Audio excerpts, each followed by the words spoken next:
Boa noite, irmãos. Vamos nos colocar em pé para nós estarmos louvando ao nosso Deus.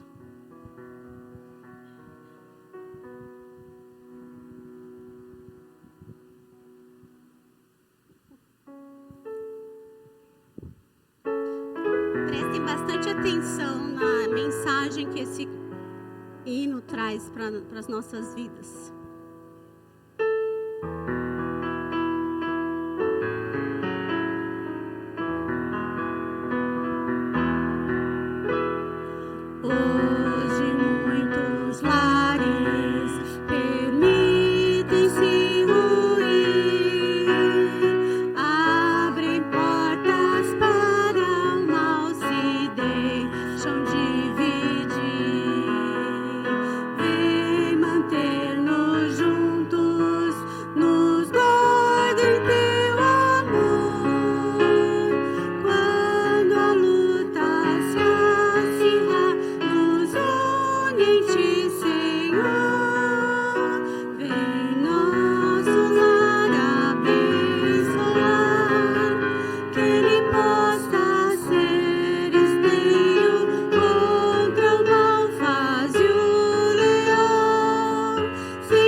Nós pedimos que o Senhor venha abençoar o nosso lar, né?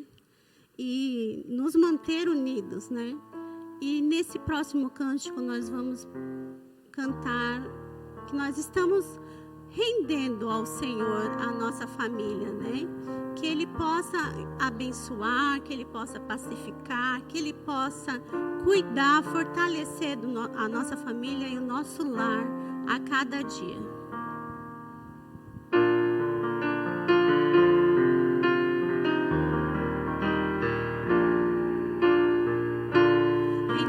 A Ti, Senhor Jesus, a nossa família.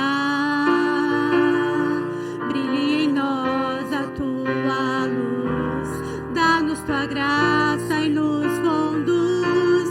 Da nossa casa seja sempre o sustentador. Rendemos a Ti, Senhor Jesus, a nossa família.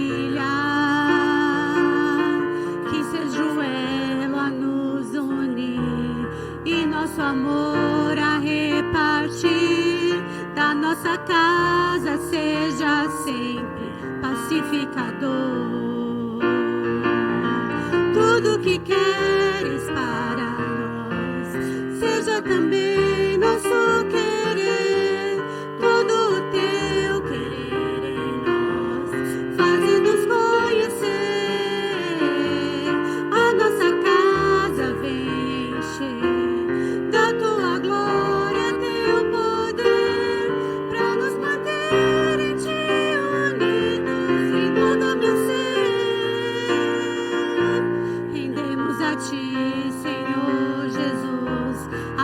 família,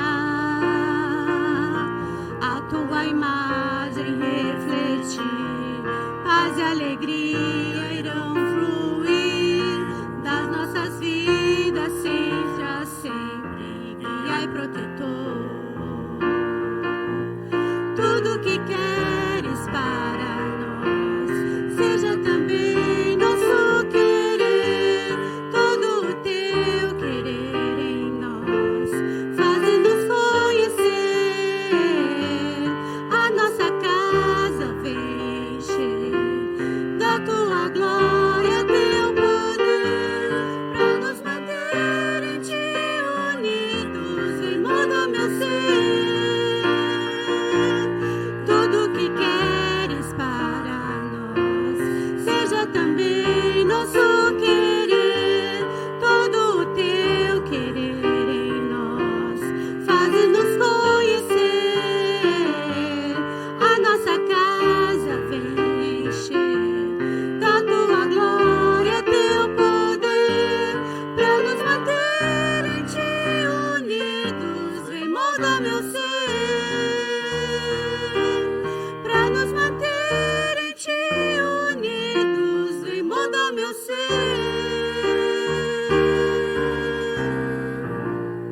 Amém. Podemos assentar, irmãos. Deixa o outro por...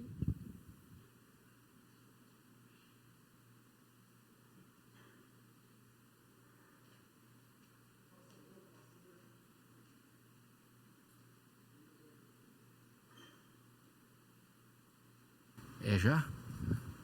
Esse é o pastor Antônio Carlos, atendeu graciosamente o nosso convite. Eu agradeci pessoalmente, mas nós vamos agradecer também de uma forma de oração, para que o Senhor possa usar a vida dele grandemente aqui para nos instruir, nos ensinar, nos alertar contra coisas que a gente não conhece ou coisas que vêm e a gente não sabia que isso podia afetar a honra do nosso Deus. E ele vai apresentar depois a esposa e a família. Vamos orar com ele. Senhor Deus, obrigado, Pai, pela oportunidade de, como igreja, estarmos reunidos para aprender mais uma porção da Tua Palavra. Amém. Usa o Teu servo, o pastor Antônio Carlos, para nos ensinar, nos conduzir pelos caminhos que honram a Tua santidade, Pai. Amém. Te agradecemos por esse tempo que vamos estar aqui juntos.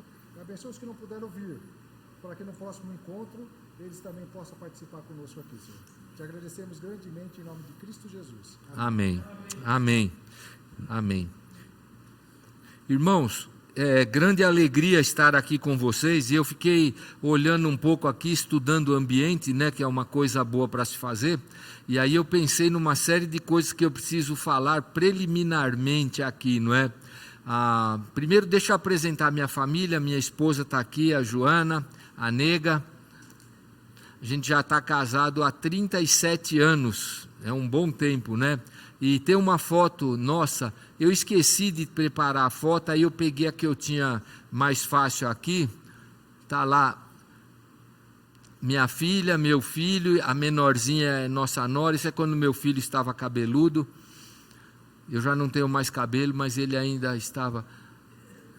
Mas aí, essa é a família que Deus tem nos dado, tem nos abençoado. Eu sou pastor na Igreja Batista Regular Filadélfia. Eu estou à semelhança do pastor Alfredo. Ano que vem, se Deus permitir, fará 40 anos que eu estou lá. Cheguei com 7, 8 anos, criança, né? Não é isso não. Mas a gente já está lá faz algum tempo, uma grande bênção. Então deixa eu colocar algumas coisas aqui, queridos, inicialmente que me ocorreram antes da gente abordar o tema. A primeira delas é que vocês não criem grandes expectativas, porque eu não sou um especialista, eu sou um facilitador no tema. Nós também temos as nossas lutas, como os casais normais, as famílias, né? Então a gente não é aquele cara, não, o cara é especialista, né? Não é o nosso caso aqui. E também uma questão, nós temos poucos jovens aqui, então isso faz com que talvez eu não vou compartilhar nada de inédito com os irmãos mais velhos, porque já estão na jornada, na estrada faz tempo aí, mas eu tenho expectativa que depois, se vierem perguntas, os irmãos tiverem dúvidas, a gente pode tentar interagir para para dialogar sobre algumas coisas, porque eu não vou trazer, porque é assim, queridos, tem tanto livro sobre esse tema, mas tanto livro, vocês poderiam seguramente comprar uns 10 títulos de bons livros, e aí eu fui pensando coisas para compartilhar com vocês, para ver se a gente pode, né, não fazer uma coisa tão prolongada, mas consiga comunicar algo para vocês. Tudo bem? Então, nós vamos nessa atuada aqui. Deixa eu ver aqui agora se eu vou me acertar, porque eu sou um cara meio avesso à tecnologia. Eu não sei para onde eu devo apontar o controle. Primeiro precisa ligar, me informaram, né? Aí, liguei. Isso. É para a TV? Ah, olá. Deixa eu ver. Aí. Coloquei ali, sexualidade no casamento. E a gente vai ter como divisa o verso de Provérbios 5,18, não é? Seja bendito o teu manancial e alegra-te com a mulher da tua mocidade. Vocês não me levem a mal, eu vou usar a versão NVT, que poucos usam, porque ela tem algumas palavras que, para o nosso propósito aqui, elas ficam um pouco mais fáceis da gente compreender, tá bom? Sem problema, não é? Então, quando for ler, a gente vai tratar com a NVT. Muito bem, sexualidade no casamento, está lá o nosso verso, e eu estou colocando ali algo para nós começarmos a refletir, não é? Que a vida sexual, né, dos casais, assim, né, como toda a vida cristã, ela vai funcionar melhor na medida em que a gente fizer investimentos, que a gente tratar bem da questão. Então, questões que a gente deixa de lado, não quer abordar às vezes, tem alguma dificuldade com ela, não busca ajuda, elas vão ficando, mas quando a gente está cuidando bem da questão sexual, como das demais áreas da nossa vida, elas vão crescer e vão frutificar e vão entregar frutos para nós, vai ser uma bênção para nós, e a gente vai poder desfrutar destas questões aqui, né? Muito bem, no capítulo 5 de Provérbios, que é o nosso tema aqui, está inserido no capítulo 5, na verdade, esse capítulo todo, ele traz advertências para nós contra o adultério, e ele reafirma algo muito importante, que são orientações para que a gente experimente alegrias do sexo apenas dentro do convívio da relação marido e mulher. Ele vai falar mais de uma vez, no capítulo 6 também, depois, desvia da adúltera. Olha, não vá se entregar para outra pessoa, não faça isso. É a tônica destes capítulos aqui de Provérbios, então, que estão falando sobre fidelidade. Esse é o tema que ele vai trazer. O verso 18 que nós lemos, assim como o 19... eles vão tratar algo importante. Eles falam a respeito da mulher da nossa mocidade. Por que eles falam isso? Porque se casava muito cedo no passado. O livro de Provérbios, ele está mais ou menos aí beirando 900 anos, variando um pouco, antes de Cristo. Então casava-se muito novo. Maria, mãe de Jesus, talvez casou-se com 14 anos. Para ter-se uma ideia. Então, quando ele fala da mulher da mocidade, da juventude, é olhando para essa questão, é aquela mulher que foi encontrada por um homem, pela qual ele se apaixonou e com quem ele se casou, é esse o contexto. Eu vou ler os versos 18 e 19 aqui, na minha versão ele diz assim, olha, seja abençoada a sua fonte, alegre-se com a mulher de sua juventude, ela é gazela amorosa, corça graciosa, que os seios de sua esposa o satisfaçam sempre, e você seja cativado por seu amor o tempo todo. Como nós não temos criança aqui, embora vocês já saibam, quando ele diz aqui que os seios da sua esposa o satisfaçam, é evidente que ele não está falando de dar de mamar para o marido. Ele está falando de carícias sexuais, é o que o texto está trazendo aqui. Então, olha, alegra-se com a tua esposa, é nela que você vai encontrar prazer. É com ela, é o que ele está trazendo aqui, não é? Então, a mulher da tua mocidade, a tua esposa. Então, eu vou compartilhar com vocês, queridos, alguns elementos que eu separei aqui, sobre o casamento. E o primeiro deles eu quero tratar um pouco com questão voltada para a família. E aí nós vamos ir lá para Gênesis, no capítulo 1. Eu vou ler os versos de 26 a 28, tá bom? Ele diz o seguinte: então Deus disse, façamos o ser humano à nossa imagem, ele será semelhante a nós, dominará sobre os peixes do mar, sobre as aves do céu, sobre os animais domésticos, sobre todos os animais selvagens da terra, sobre os animais que rastejam pelo chão. Assim Deus criou os seres humanos à sua própria imagem, a imagem de Deus os criou, homem e mulher. Então Deus os abençoou e disse, sejam férteis, multipliquem-se, encham e governem a terra, dominem sobre os peixes do mar, sobre as aves do céu e sobre todos os animais que rastejam. Então Deus está falando para nós algo muito interessante sobre a constituição da família. Primeiro ele está mostrando para nós que a família faz parte do plano de Deus. A outra questão importante é a gente perceber que, embora Deus tenha todos os seus pronomes na Bíblia, na forma masculina, e Deus é masculino, mas é interessante ele mostrar que a imagem e semelhança de Deus tanto está no homem como na mulher. A mulher também traz imagem e semelhança com Deus. Então, algo importante para que a gente não talvez distorça alguns outros temas, conforme a gente vai falar mais para frente. Mas na constituição da família, os dois são colocados ali como portadores da imagem e semelhança. E nós não vamos explorar todas as coisas, mas eu vou mencionar, talvez a coisa mais legal que a gente pode ver em Gênesis, quando fala da criação do homem e da mulher, é o fato de que eles foram criados de forma complementar. Homem complementa a mulher e mulher complementa o homem.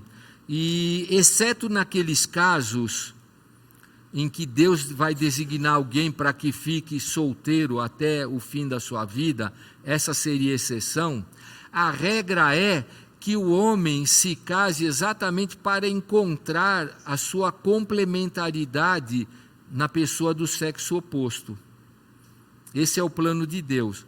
Agora, tem o caso dos celibatários, é verdade, mas essas pessoas Deus dota de uma capacidade especial de conseguir viver bem até o final da sua vida sozinho. Isso é exceção. A regra é que, usando a linguagem inclusive do hebraico em Gênesis, é que macho e fêmea se juntem. Isso é falado de todos os animais e a linguagem usada para o ser humano também é macho e fêmea, homem e mulher. É a única relação que a Bíblia coloca possível de ser assumida para a construção de uma família. Então isso fica bem marcado no início da Escritura e nós não podemos abrir mão desse valor.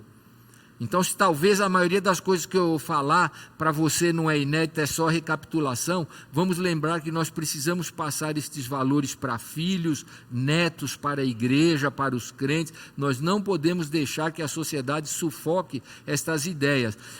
Família construída e constituída com o plano de Deus é macho e fêmea que começa, o resto é gambiarra.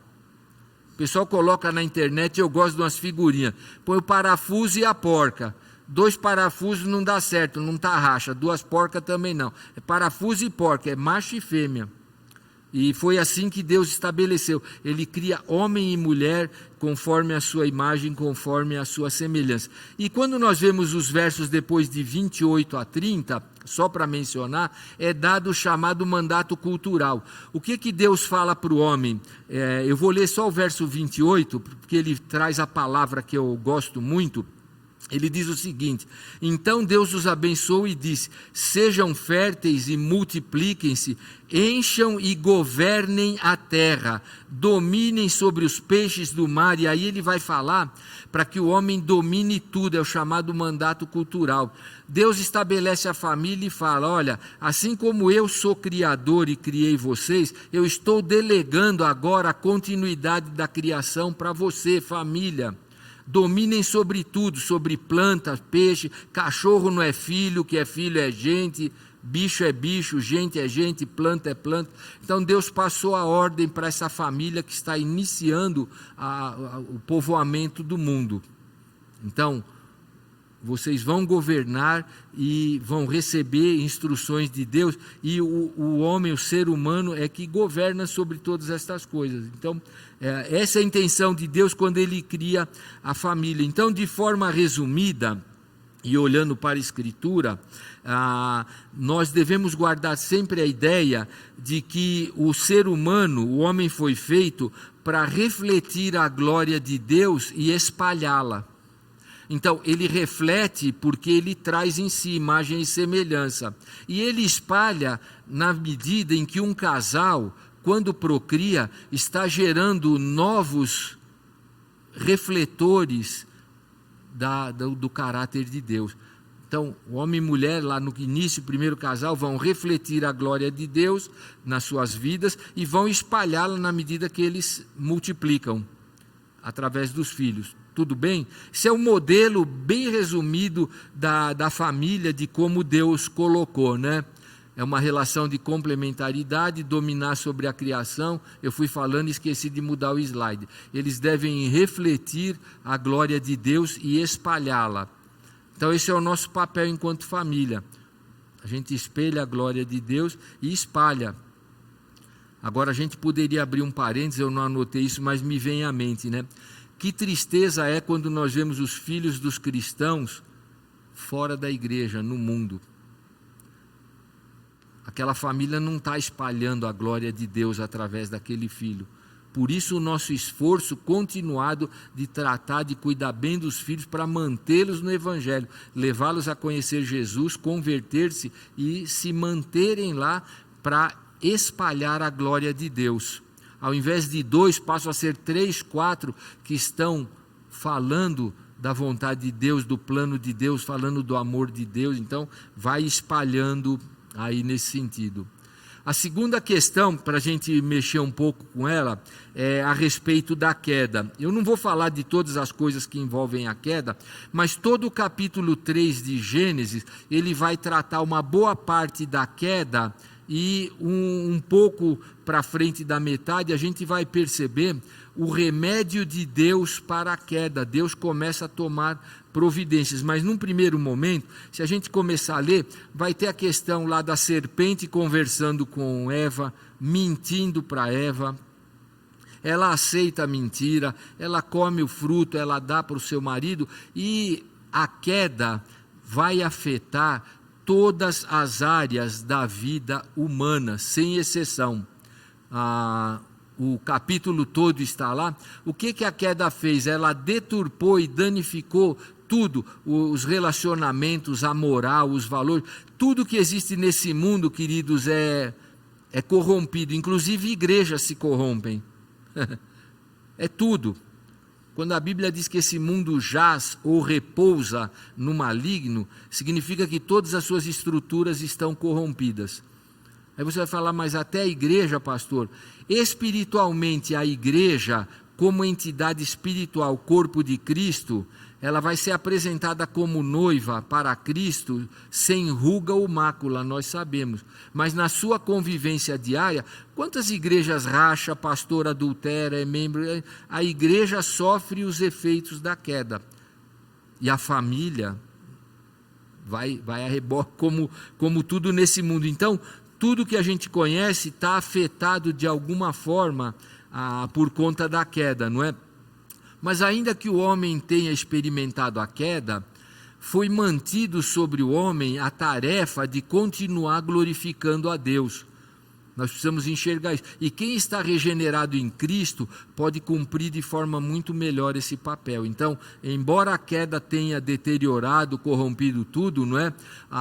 Nós podemos e devemos continuar glorificando a Deus.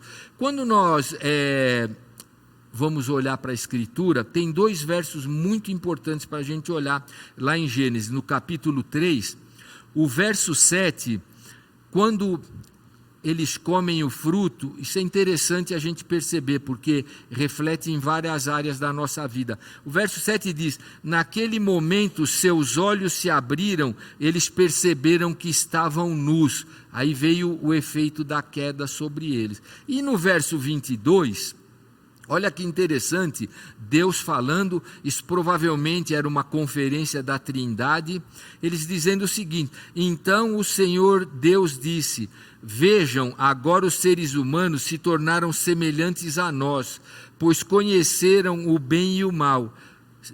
Isso é muito importante. O que acontece aqui que o homem vai se tornar conhecedor do bem e do mal? Acontece que quando o homem está debaixo do governo de Deus no Éden, o homem só fazia aquilo que Deus o mandava fazer ou permitia. Quando eles decidem comer o fruto, o que é que acontece? O homem toma uma decisão autônoma pela primeira vez e contrária a uma ordem já dada por Deus. Ele experimenta algo que só Deus tinha até então, o poder de tomar decisões autônomas por sua própria conta. O homem não tinha essa prerrogativa, ele tinha a possibilidade, mas ele não havia feito uso. O homem até então não havia feito nada contrário. Deus falou, vai para a esquerda, ele fala, não, vou para a direita. Então, quando a Bíblia diz que os seus olhos se abriram, eles passaram a experimentar a realidade de agora terem feito uma escolha fora da vontade de Deus e recebido a consequência. O negócio aqui é cruel, são consequências cósmicas. Afetou toda a criação a queda. E foi uma decisão do homem. E se você olha hoje tudo que acontece no mundo e fica surpreso por ver cada barbaridade impensável, isso é reflexo desse momento da queda, a decisão autônoma. O homem experimentou agir por conta própria. Deus falou para lá, ele, não, eu quero ir para cá. E é onde acontece aqui então a queda fora da vontade de Deus. Então o homem agiu pela primeira vez em desobediência a Deus e ele se rebelou por sua própria conta. Isso é a queda com os seus efeitos aí trágicos, não é? Muito bem, como eu falei, na outra metade está aqui o homem ainda assim deve promover a glória de Deus, mesmo debaixo dos efeitos da queda. Tudo bem? Está dando sono? Levanta um pouquinho, aí vamos lá. Agora, o que acontece no próprio capítulo 3? Embora a Bíblia relate a queda que é trágica, ela também mostra que Deus entra com providência. Por quê? Porque no verso 15 do capítulo 3, dali para frente, nós vamos ver que é dito que um descendente de mulher, que é homem, esmagaria a cabeça da serpente para desfazer os efeitos da queda. Então, a graça de Deus entra em ação. E o que acontece? Dentre outras coisas, a queda, ela fez com que o homem se tornasse egoísta e egocentrado. Ego quer dizer eu. O homem é centrado em si mesmo e ele tem uma tendência, por conta da queda, que ele não divide e não reparte nada. E se o homem é entregue a si mesmo dessa forma, as consequências seriam catastróficas. Mas o que Deus fez então para ajudar a gente a vencer estas coisas? Deus colocou dentro do homem o desejo pelo sexo oposto. Alguns especialistas dizem que se Deus não dá para o homem o desejo sexual, né? Eu estou colocando lá a atração, a excitação pelo sexo oposto, talvez o mundo teria acabado na primeira geração. Ninguém ia querer repartir vida, ninguém ia querer dividir nada, abrir mão de alguma coisa pela esposa. Não, cada um vai viver a sua vida em si mesmado. Agora, o que Deus fez para nos socorrer, Ele colocou a atração sexual que nós temos em nós. Então, veja que isso é de Deus. Então, quando a gente percebe que a moça está se interessando pelo rapaz ou o rapaz pela moça, isso é de Deus. Se Deus não empurra, eles não iriam. Agora perceba que tem gente que consegue enfrentar Deus. Hoje o videogame faz com que muitos rapazes nem tenham mais interesse por moça. Está difícil. Mesmo Deus dando uma forcinha, empurrando, as coisas têm ficado difíceis aí, mas o Deus dotou o homem e a mulher desses atrativos para que eles pudessem então se aproximar. E algo legal da gente ver em Gênesis capítulo 2, interessante aqui para nós olharmos, no verso 23, quando Deus está criando, ele tira a costela de Adão, e o que aconteceu? Adão tinha acabado de dar nome para todos os animais, e aí ele viu e falou, caramba, tudo vem aos pares. Aí ele olhou e falou, caramba, mas eu não combino com a cadela, nem com a vaca, nem com a cabrita, nada, eu estou sozinho aqui. E aí o que Deus faz? Ele desperta no homem a necessidade do outro, e vai criar a esposa para suprir essa necessidade que todos nós temos de viver junto com o outro, macho, fêmea, sempre. E aí quando Deus cria a mulher, diz lá no verso 23, finalmente, exclamou o homem, esta é osso dos meus ossos, é carne da minha carne, será chamada mulher porque foi tirada do homem. Quando Adão olhou, ele fez tipo assim, uau, pô, essa me corresponde, essa aqui, ó, faz liga comigo, opa, ele olhou já interessado, uma atração pelo sexo oposto que Deus colocou. Então, quando nós vemos a nossa cultura incentivando relacionamento homem com homem, mulher com mulher, além de pecado, é algo ridículo perante o plano de Deus. Deus cria de tal forma que um deve despertar desejo no outro enquanto sexo oposto. E eu tenho dificuldade quando eu vou a algum shopping e vejo dois rapazes de barba andando de mão dada, ou duas moças, uma cabelo careca, um tênis desse tamanho, assim, uma coisa, eu fico olhando e falo, olha Deus, a distorção do plano, efeito da queda no ser humano. O cara assumindo uma coisa que assim, qualquer pessoa com um mínimo apenas de bom senso, não precisa ser um erudito em nada, ele olha e fala, está errado. Basta olhar, é visível que está errado. Mas Deus colocou a atração no homem e na mulher exatamente para que eles pudessem se aproximar um do outro. Então, a atração sexual que o homem tem pela mulher e a mulher pelo homem é um impulso que foi dado por Deus, mas ele deve ser domesticado. Eu não posso dar asas ao impulso, que é o que muitos fazem. Ele tem que ser circunscrito numa relação unitária, um homem com uma mulher, até que se aproximem, se casem e assim permaneçam.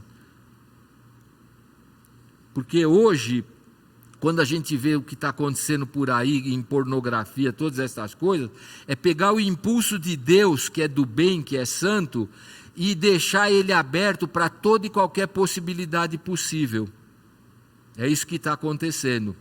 Então, o impulso que Deus dá é para vencer o efeito da queda, do egoísmo, é para aproximar, para que se juntem, se casem e levem uma vida até que o Senhor chame um deles, ou sei lá, desande de alguma forma, mas enfim, o propósito é para até que a morte os separe. Então, lá em Provérbios capítulo 5, que é o nosso texto de base, eu vou ler um pouco antes do verso que nós tivemos como divisa, versos de 15 a 20, olha que interessante. Por que derramar pelas ruas as águas de suas fontes ao ter sexo com qualquer mulher? Olha a pergunta, por que você está desperdiçando algo que Deus te deu com um propósito, está agindo fora do propósito? Aí ele continua aqui, reserve essa água apenas para vocês, não a reparta com estranhos. Está percebendo? É um para um o conselho da palavra, é o marido e a esposa. Aí verso 18 que nós já lemos, seja abençoada a sua fonte, alegre-se com a mulher da sua juventude, ela é gazela amorosa, corça graciosa, que os seios de sua esposa o satisfaçam sempre, e você seja cativado por seu amor todo o tempo. Por que, meu filho, se deixar cativar pela mulher imoral, ou acariciar os seios da promíscua? Percebem aqui? Padrão de Deus lidando com estas coisas, para que o homem aprenda a dominar o impulso que, como eu disse, é dado por Deus, mas é para o âmbito do namoro, da aproximação, e é para os casais casados. Então, o impulso sexual que nós temos, o desejo pelo sexo oposto, ele tem que ser canalizado para uma pessoa, que é quem vai ser o nosso cônjuge. Não é para ser distribuído. Não é para a gente ficar olhando e talvez olhando, falando, corpão, hein, gostosona e tal, e começar a ficar deixando o pensamento, rapaz bacana, sarado, ele tem um tanquinho, somente eu que tenho uma máquina de lavar aqui, né? Então, essas coisas, mas a gente precisa olhar para isso e perceber, nós temos um impulso que nos atrai para o sexo oposto, mas ele tem que ser canalizado como no padrão de Deus, é 1 para 1, é marido e esposa, é ali que a gente canaliza tudo.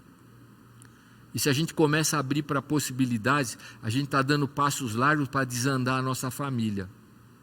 Então, cuidado que precisamos ter com estas questões aqui, não é? Então, muito bem, por conta disso, e você pode olhar, tem bastante trabalho sobre isso no livro de Cantares, uma mulher falando de como ela se sente atraída por um homem, provavelmente Salomão, e Salomão falando sobre como ele está atraído por aquela mulher. Até as metáforas que estão lá são bastante ousadas para aquela época. Falando de admiração, de um corpo de mulher, a mulher falando do rosto, dos traços físicos do homem. Então, atração sexual, atração pelo sexo oposto. Então, um parênteses aqui também, que eu lembrei agora, é melhor falar agora. É por isso que a gente tem que vigiar com um jovem que namora. Os hormônios estão lá em cima, a sociedade está altamente erotizada e não pode deixar sozinho. Não pode deixar sozinho. É igual sono no volante, ninguém vence. Se deixar a ocasião, vai embora. Vai embora. O impulso é de Deus, mas é para ser usado da forma certa.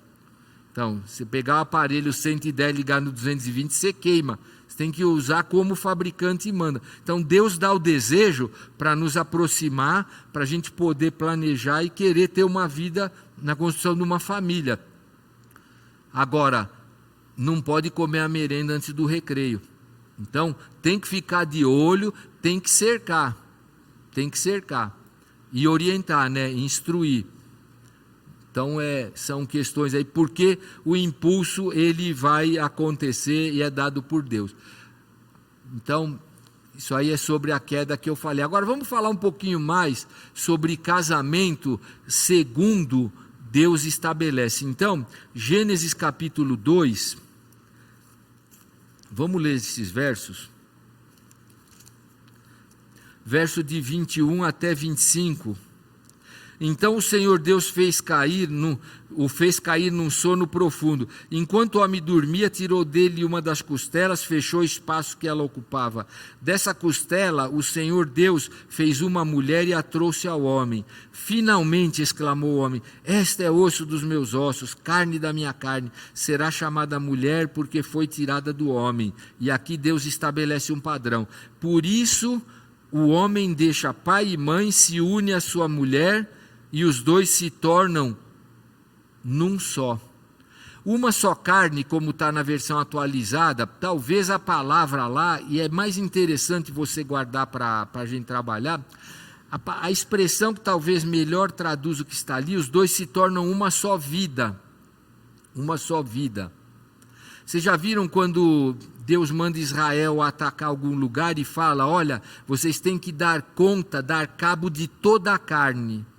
O que é dar cabo de toda a carne? Toda a vida. Então, quando a Bíblia diz que eles se tornam uma só carne, não necessariamente é exclusivamente a conotação da relação sexual. Vai além. Eles estão se tornando uma só vida.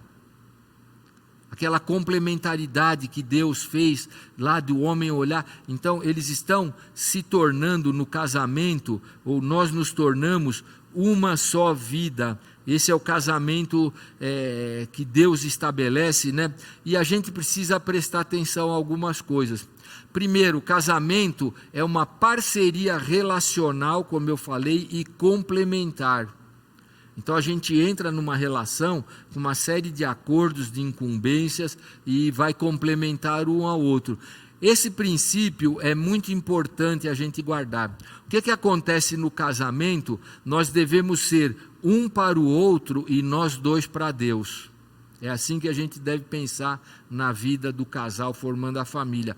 Um é para o outro, eles se tornaram uma só vida. Agora vai viver um para o outro e os dois para Deus.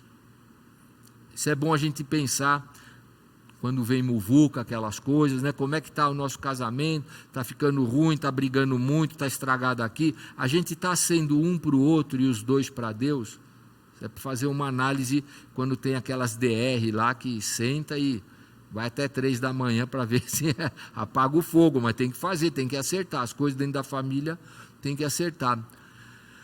Como eu falei, o casamento do ponto de vista de Deus, exclusivamente para macho e fêmea, para homem e mulher e não múltiplos, um homem e uma mulher. Porque agora tem casamento de 3, 4, quer dizer, casamento não, está se juntando, eu não chamo casamento. Ajuntamento, é fogo estranho. E o pior é que, assim, você vê artigos, notícias, às vezes é 2 homens e uma mulher, 2 mulheres e um homem, homem, mulher e um homossexual, 2 trans e uma mulher, 2 trans e uma... Cara, tem umas 15 possibilidades diferentes aí de fazer junção de coisa errada. E a gente vê todas elas abomináveis perante Deus, porque estão muito distantes do que é o padrão de Deus. Então, o plano de Deus, queridos, nós não vamos ler, vocês conhecem os versos para a gente avançar, mas são os versos que lidam com questões de família. Então, de forma bastante resumida, o plano de Deus é para que o homem exerça liderança amorosa, tá? O homem deve exercer liderança amorosa. E a mulher deve praticar submissão amorosa. É assim que a família do cristão deve andar. Esses são os fundamentos para o casamento do cristão. Então, liderança amorosa por parte do homem e submissão amorosa por parte da mulher. Tudo bem? Vamos mais um pouco. Tem bastante coisa. Agora aqui falando um pouco especificamente de sexo, de relação sexual, das coisas que envolvem sexo, não é? Então, fundamental que a gente tenha em mente que o sexo é voltado para o outro, mas é para os dois. E eu vou falar um pouquinho mais sobre o que eu tenho em mente aqui, não é? Muito bem, o que eu queria que a gente pudesse perceber é que a relação sexual, ela pode ser uma relação onde a gente vai ter ágape na cama. O amor ágape na Escritura é o amor de Deus, é o amor que é centrado no outro, não em si mesmo. O sexo tem que ter essa conotação. Ele tem que ser feito, praticado, pensando no outro, não em si mesmo. Então, o sexo tem ágape na cama também, como eu coloquei aqui, né? E esse texto de 1 aos Coríntios, eu creio que a maioria de vocês o conhece, mas nós vamos ler, porque ele vai falar alguma coisa que esbarra um pouco nessa questão. 1 aos Coríntios, capítulo 7, verso de 1 a 5. Então eu estou colocando aqui que na relação sexual a gente deve ter em mente que deve buscar o interesse do outro, antes do nosso. Então veja só como Paulo coloca as coisas aqui. Agora, quantas perguntas que vocês me fizerem em sua carta, digo que é bom que o homem não toque em mulher. Mas uma vez que há tanta imoralidade sexual, ele está falando em Corinto, né? Cada homem deve ter sua própria esposa e cada mulher o seu próprio marido. Olha só agora o que ele diz: o marido deve satisfazer as necessidades conjugais de sua esposa, e a esposa deve fazer o mesmo por seu marido. A esposa não tem autoridade sobre o corpo, mas sim o marido. Da mesma forma, não é o marido que tem autoridade sobre o corpo, mas sim a esposa. Não privem um ao outro de terem relações, a menos que ambos concordem em abster-se da intimidade sexual por certo tempo, a fim de se dedicarem de modo mais pleno à oração. Depois disso, unam-se novamente, para que Satanás não os tente por causa da sua falta de domínio próprio. Digo isso como concessão e não como mandamento. Gostaria que todos fossem como eu, mas cada um tem o seu próprio dom concedido por Deus. Um tem esse tipo de dom, outro aquele. Então vejam só, queridos, o que Paulo está colocando aqui para nós é uma questão que o sexo tem que ser pensado pelo homem do ponto de vista da esposa e pela esposa do ponto de vista do marido.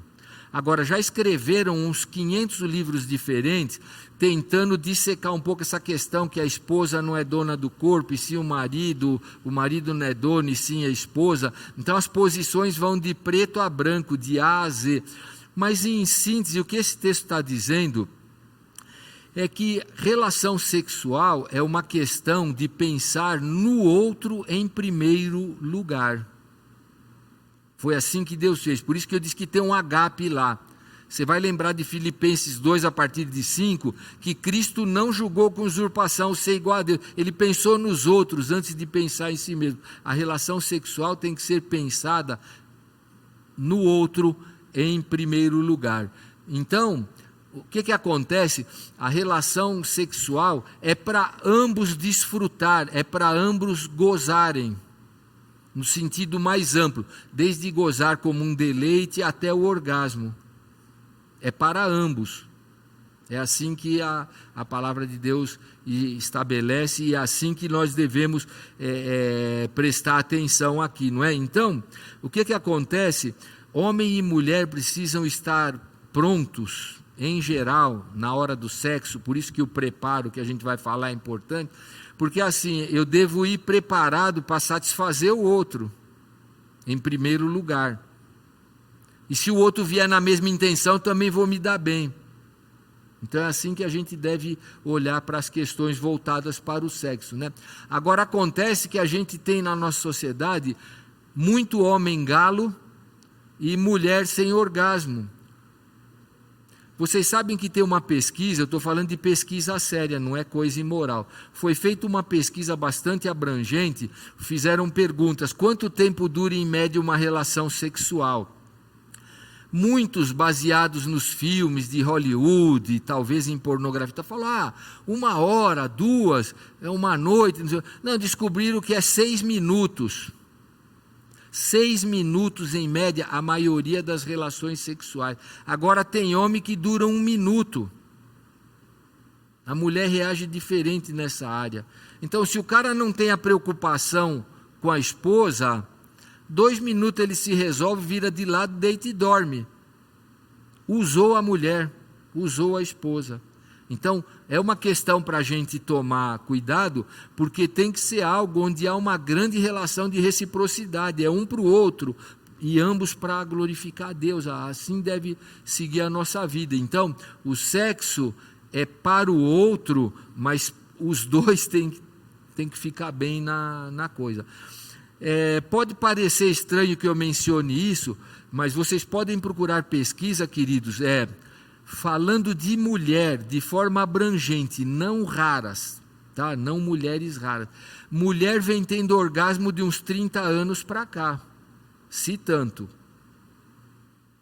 Não se sabia o que era isso. 30, 40 anos atrás, o que existia? Era um homem que ia lá, papum, acabou, tá? Essa é a nossa vida sexual. Então, um cuidado para ser tomado. E que interessante é que às vezes por conta de cultura e outras coisas, as pessoas têm algum recato, têm medo de compartilhar. Mas lá em 1 aos Coríntios, o texto que nós lemos, ele diz algo interessante no verso 3, presta atenção: o marido deve satisfazer as necessidades conjugais de sua esposa, e da mesma forma a esposa do marido. Paulo já sabia naquele tempo que mulher também tem orgasmo, mas depois esse valor foi perdido por conta da cultura e de tudo mais. Isso foi redescoberto há pouco tempo, mas Paulo já tinha uma visão, o marido tem que suprir a necessidade, a mulher também tem necessidade nessa área. Então isso tem que fazer parte da educação que a igreja trata com os jovens, os pais devem falar com os filhos, as pessoas precisam saber destas coisas, porque senão elas vão aprender no mundo, como eu aprendi, por exemplo. Eu me converti com 26 para 27 anos, e a forma que eu aprendi, eu posso garantir a vocês, não é a melhor, está muito distante disso. A forma que a gente vai ouvir falar a respeito de sexo são aberrações. Então nós precisamos tratar destas questões aqui e lidar com elas do lado certo.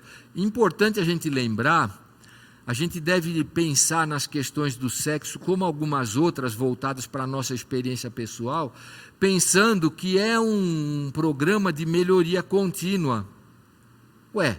Duas pessoas que vão lidar com uma coisa complexa como é uma relação sexual, por exemplo, na sua primeira vez na lua de mel, talvez vai enfrentar problema. No primeiro mês, nos primeiros 3 meses. Então, a gente deve olhar para isso, a semelhança talvez da menina que não aprendeu muito, cozinhou pela primeira vez.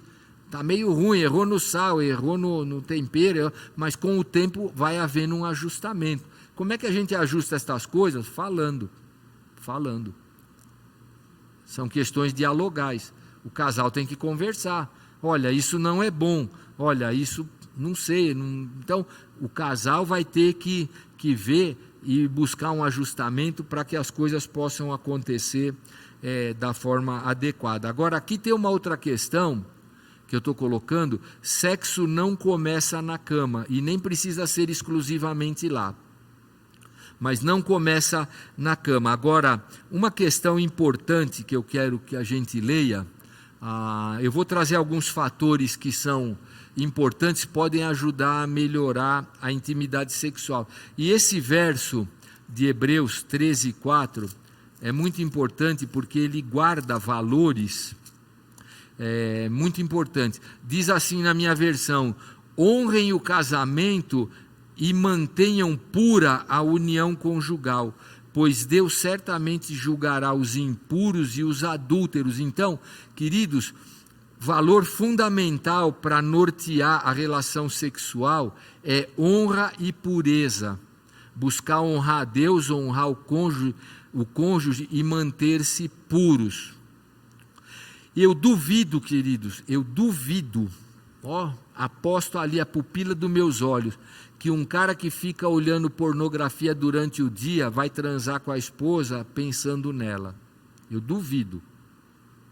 Que imagem vai ter na cabeça de alguém que se alimenta de pornografia?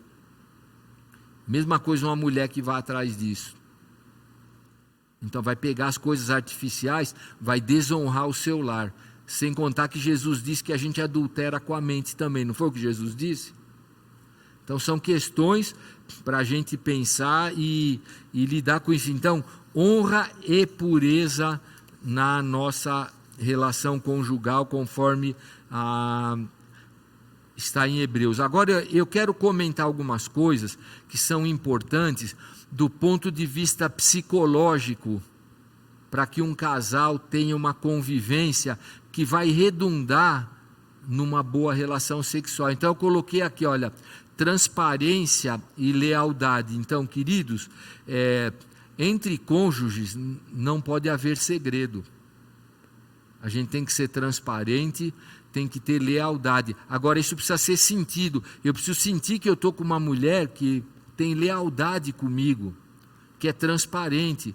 Porque se ficar ruído, dúvida na relação, o sexo não vai ser tão bom. Então, é preciso que o nosso modo de viver, isso a gente vai desenvolvendo com o tempo, mas ele deixa claro essas mensagens, entre nós há lealdade e transparência. Gente, o que tem de marido que faz coisa escondida de mulher e mulher que faz coisa escondida de marido, eu não estou falando só de coisas imorais, mas eles têm vida, parece que autônoma, não estão na mesma sintonia. Então, qual é a garantia de pessoas que estão casadas, mas não têm uma só carne, não são uma só vida, que eles vão ser um só na cama? Não tem, eles estão vivendo. E eu trouxe outras coisas, confidentes exclusivos. Queridos, marido e esposa têm que ser confidentes exclusivos. Eu não posso ficar com a dúvida que se eu tiver um problema, der uma brochada com a minha esposa, amanhã no cabeleireiro todo mundo vai saber. Falar isso de um homem, se as mulheres não sabem, dá vontade dele amarrar uma corda no pescoço com uma pedra e se jogar, se alguém souber disso. Se ninguém conta, é segredo de guerra. Uma falha é segredo de guerra.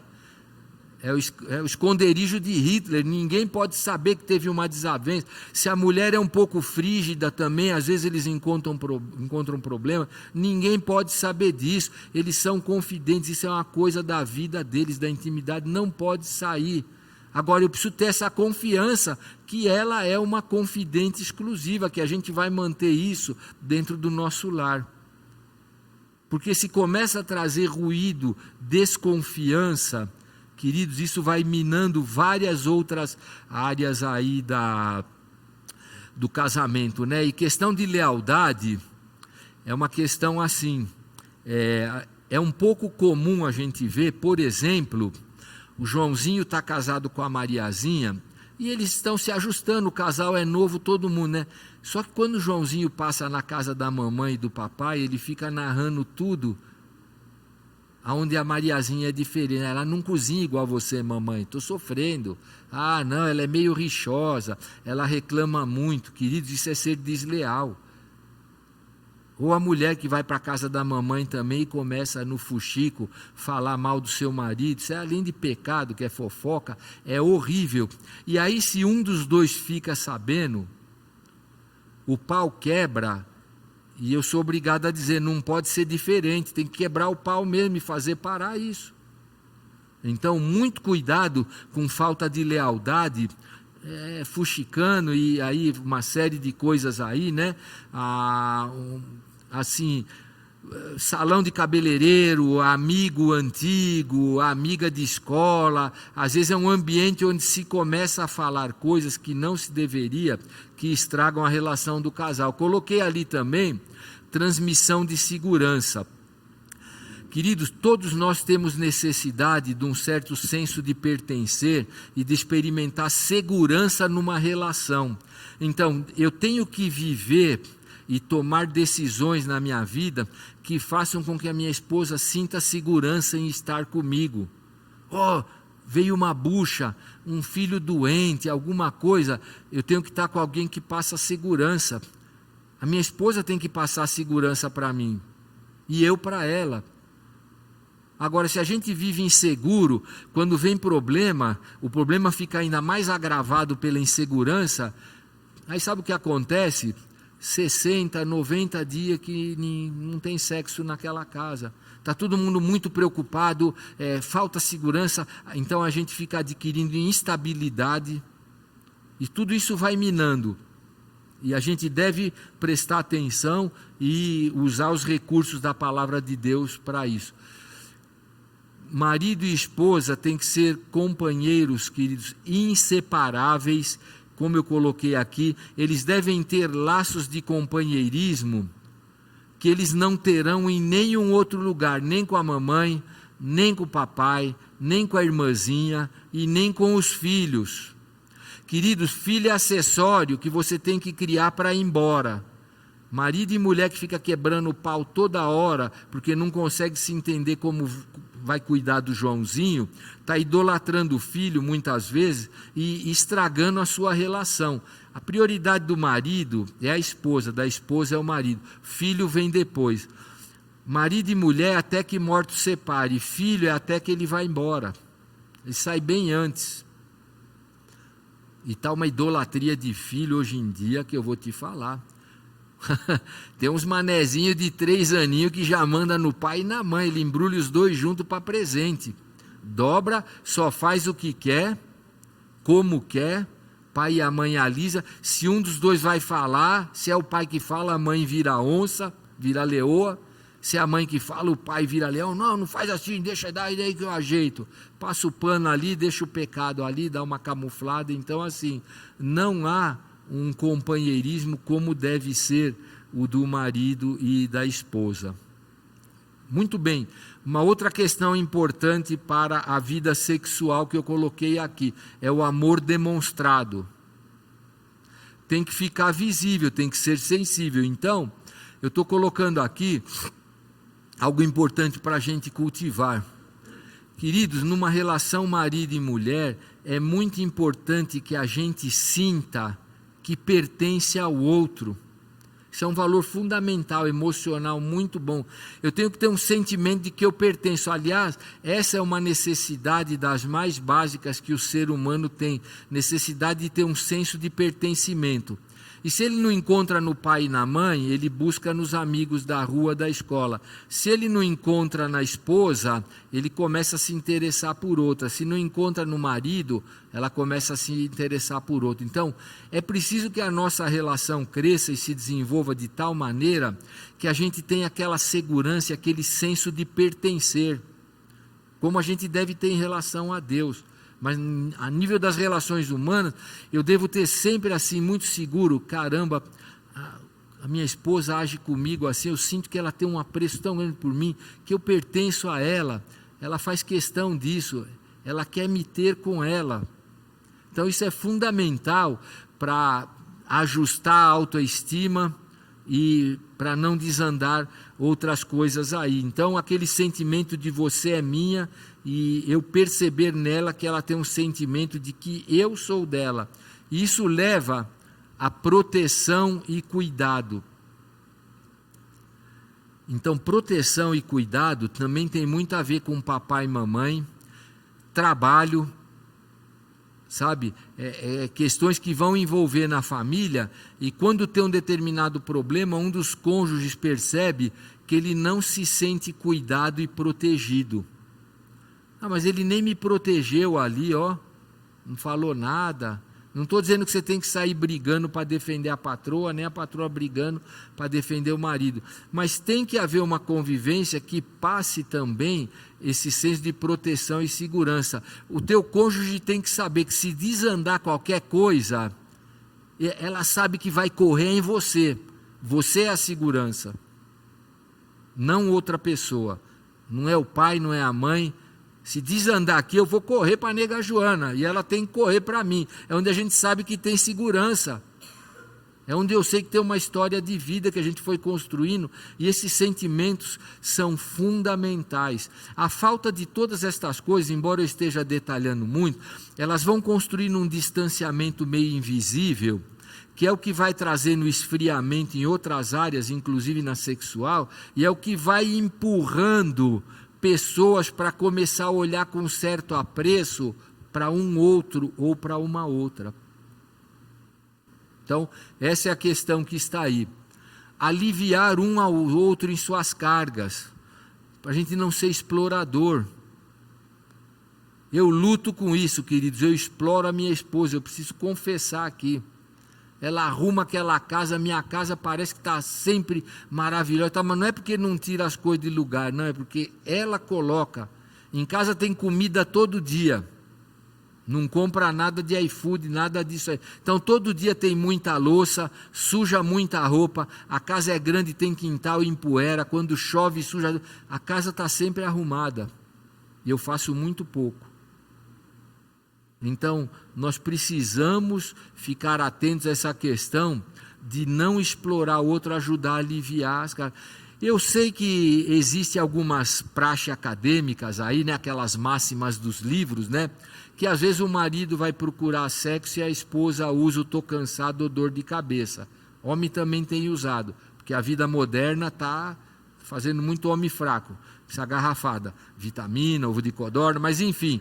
Mas acontece o seguinte, queridos, dependendo do contexto de família, se você vai procurar sexo, meu irmão, e a esposa fala que está cansada, pode ser que seja absolutamente verdade.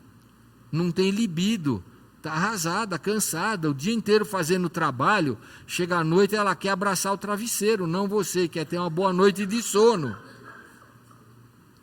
Então, às vezes, não adianta querer pegar e falar, não, mas se coça aí, 1 Coríntios 7, o seu corpo não te pertence. Ela fala, nem está pertencendo a mim agora, pertence ao colchão, porque eu quero é um descanso. Então, às vezes é verdade também, mas por quê? Sobrecarga.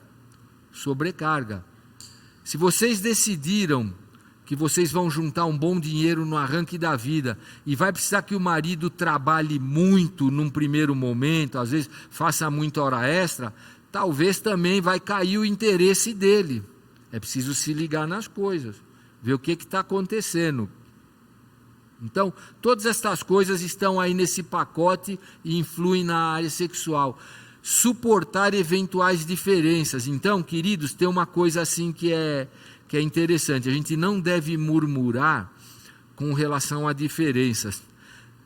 Às vezes um dos cônjuges quer sexo 5 vezes mais frequência do que o outro. A gente precisa tentar ajustar e não ficar só na reclamação, vamos procurar uma linha média, precisamos nos ajustar. Aí pode ter uma série de fatores, desde biológicos até culturais e sei lá eu mais o que. Mas a gente precisa suportar diferenças e não ficar murmurando. Ah, mas você fica me negando, você não sei. Não, às vezes é apenas uma diferença orgânica. Não é? Deus criou todos nós com muitas características exatamente iguais, mas com muitas outras totalmente diferentes. Então, nós precisamos se ligar nessa questão aí também. Respeito. Então, queridos, tem uma série de situações que a gente precisa olhar e pensar em respeitar o outro. Se a pessoa, naquele momento, não está bem, de repente recebeu uma notícia da mãe, olha, o meu irmão não está passando bem, está internado, olha, o meu pai está com a minha mãe, cara, aquele dia não vai ter sexo, mas eu quero, então, mas é hora de respeitar, hoje não vai ter, e ninguém vai fazer biquinho, a gente vai se respeitar. Então isso é importante, nós percebemos estas questões também. Muito bem, vamos falar um pouquinho de comunicação. Estou caminhando para o final, aguenta a mão mais um pouco aí. Eu trouxe algumas coisas para compartilhar sobre comunicação, que pode ser verbal e ajuda no sexo. O que é uma boa comunicação verbal? É aquela onde há palavras amorosas, palavras afirmativas, elogios, incentivo, onde a gente expressa admiração. Essas coisas ajudam, queridos. Cria um conceito elevado. É muito bom a gente receber um elogio. Eu não estou falando para ninguém ser narcisista, não é isso. Mas você de repente chegar para a tua esposa e falar, querida, você está linda hoje, hein? Nossa, que maravilha. Isso é bom, isso é positivo, isso faz bem. A gente deve fazer isso. Então, expressões verbais, palavras amorosas, como eu falei, afirmativas. Querida, você é fantástica. Nossa, você é maravilhosa. Olha, como eu estou abençoado com você. Então, assim, comeu aquele prato maravilhoso, faça um elogio. Faça um elogio. Então, assim, muitas maneiras da gente, através de uma comunicação falada, a gente pode incentivar, a gente pode expressar admiração e todas estas coisas que eu estou colocando aqui, né? E pode ir além também um pouco, eu tenho umas outras para falar aqui, mas, por exemplo, lembrar da pessoa. Você saiu para trabalhar, chegou em casa, você traz uma lembrancinha, um presentinho, querida, lembrei de você. Cara, faz toda a diferença, já começa até a pintar um clima. Pode ser que através do presentinho já vai começando a encurtar o caminho. né? Então, assim, estas coisas, fazer com que pessoas se sintam valorizadas, muda a atitude da pessoa na relação. Isso é uma coisa sensacional. Então, comunicação verbal, comunicação corporal também. Então, queridos, olha, um toque, contato físico, carícias, provocações, estimular, manifestar desejo. Então, essas coisas são boas e preparam para o ato sexual. Então, tem até um livro que chama, né, o sexo começa na cozinha, acho que é alguma coisa assim. Fala, já vai dando uma semeada desde manhã, vai jogando uma ideia, junta a patroa no fogão, aperta ela, dá um bafinho na nuca, aquelas coisas, vai preparando o terreno e vai estimular, porque homem e mulher são estimulados de formas diferentes, nós sabemos disso. Então, vai preparando o terreno aí, vai dando uma sinalizada, e aí cada casal vai desenvolvendo formas próprias de trocar sinais aí, de jogar uma pista, de ir preparando o terreno. Então, comunicação, ela faz essa diferença aí, né? O livro de Cantares também fala muito sobre comunicação. Quando ele começa a falar dela e ela dele, nossa, as palavras são altamente elogiosas. E é uma coisa fantástica aí, né? Muito bem, uma questão de comunicação que é o romantismo. Essa questão, ela é dificílima, queridos, de lidar, porque é uma coisa que parece que está cada vez mais em falta. O que a gente tem percebido é que é o seguinte, a sociedade está cada vez mais erotizada e cada vez menos romântica. Então, o que acontece é que eles preparam muita propaganda com insinuações que são totalmente erotizadas, mas assim, o romantismo ele está caindo meio que em desuso. Então é uma prática cada vez mais em falta. Então, como é que a gente pode praticar o romantismo? Olha, com atitudes, com gentileza, com importar-se com o outro. Eu falei o presentinho, o passear junto, é criar tempo para a gente estar junto, é parar para falar das nossas coisas, sabe? É poder fazer um passeio, lembrar de lugares, de ocasiões. Então, tem que haver um cultivo do romantismo. Ele está sumindo do mundo, aí é uma situação que a gente percebe que cada vez falta mais, e lamentavelmente por isso, né, vai empobrecendo as relações aí entre os casais, né? Então, olha, muitas coisas que a gente pode fazer para ir estimulando, aproximando mais o casal, aumentando a intimidade, tudo isso preparando, fazendo perdurar aí a nossa vida e a nossa atividade, para não criar desinteresse sexual. Depois da comunicação, cuidados. E aqui a gente precisa também se apegar um pouquinho, né? Em primeiro lugar, eu pus aí cuidados corporais. Então, olha, higiene corporal, banho, um hálito bom, uma unha que não rasga a perna do outro, né? Aquela feia. Então, queridos, assim, não dá para você chegar, eu fui torneiro mecânico no passado, né? Não dá para chegar depois de um dia de trabalho no torno, e a esposa lá picando cebola para feijoada, e achar que vai pintar um clima ali. Chegou todo suado da fábrica, mulher cheirando cebola. Então, sabe, é preciso ter um preparo. Então, higiene corporal, não estar com mau hálito, né? Então, tem que preparar um clima adequado para que a coisa flua, senão não dá. Agora, se o teu marido ou a tua esposa, por exemplo, tem cheiro forte nas axilas, você que é a pessoa mais interessada nele ou nela, vai falar e vão procurar cuidar daquilo, porque senão a vítima é você, vai recair sobre você. Se a tua esposa ou teu marido tem mau hálito, isso atrapalha, você vai falar com ele ou com ela e a gente vai cuidar disso, para tirar da frente. Então, poderia falar de muitas coisas, mas eu trouxe também ali a aparência. Então é o seguinte, às vezes, quando a gente está se preparando e está vendo que o clima está esquentando, olha, ter uma boa aparência, aquela barba de 3 dias que lixa a cara da mulher, ou outras partes, mas assim, um beijo, uma nuca, aquela barba, o cabelo engruvinhado, tudo torto, assim, não dá atrativo às vezes, e principalmente o homem no sexo, ele é mais visual do que a mulher. Então aí depende do que ele vê, ele fica com vontade de ir embora. Então não pode, aí a gente capricha.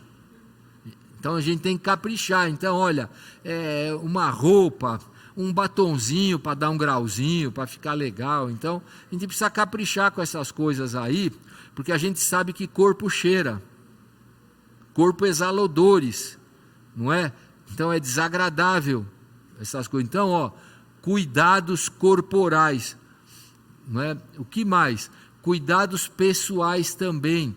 Queridos, em sexo a gente vai ter que acostumar e conviver com o fato de que vamos ter que respeitar algumas situações. Então, por exemplo, às vezes há uma questão que vocês precisam, que nós precisamos tratar a respeito da condição sexual, que para um dos cônjuges não dá para rolar porque ela é traumática, tem um abuso de infância, tem algum problema, um desajuste, alguma coisa, e às vezes alguma coisa pode ser que não aconteça. E faz parte do cuidado para com o outro respeitar estas situações. Às vezes alguma coisa num primeiro momento está ruim por desinformação. Aí até que aquilo se torne uma informação de posse de ambos e se entenda melhor a coisa, a gente respeita o limite do outro, de quem tem a limitação. Ou então, aí eu falei, preconceito, alguma ideia errada que vem da mãe, cultura, a esposa está de TPM, não está afim, essas coisas tem que resolver. Queridos, eu posso falar isso, porque vocês não conhecem a pessoa e nem vão conhecer, porque ela está numa situação tão distinta. Uma pessoa, um casal, frequentou nossa igreja, acho que há uns 30 anos atrás. E alguns anos depois que eles já estavam lá, eu era um diácono muito atuante, estava me preparando para ser pastor. Um dia eu comecei a trabalhar um pouco com esse irmão, ele falou para mim, eu tenho um problema muito sério na área sexual. Eu falei, é mesmo, irmão? Ele falou, eles vinham de um estado do Nordeste pequeno, de uma situação rural, mas ele falou, eu morro de vontade de ver o corpo da minha esposa, mas ela não deixa. Situação. Então, por conta de que a cultura, aí ele falou, não, é que a mãe dela tratou de um jeito, depois ele veio reclamar uma outra situação, a mesma pessoa. Eu quero que, ele até pediu para eu falar com a Joana, falou, fala com a minha, pede para a Joana falar com a minha esposa, porque a minha esposa se veste de um jeito, eu olho para ela e vejo a mãe dela.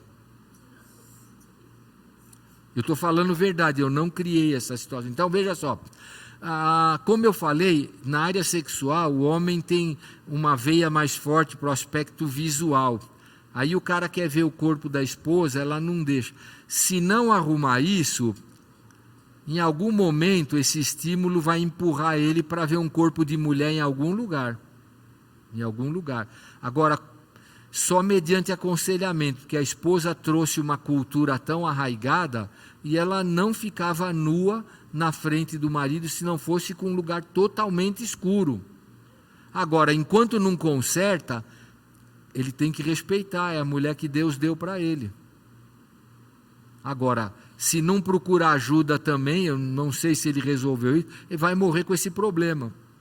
Mas fundamental a gente pensar em um cuidado pessoal que vai respeitar estas situações aí.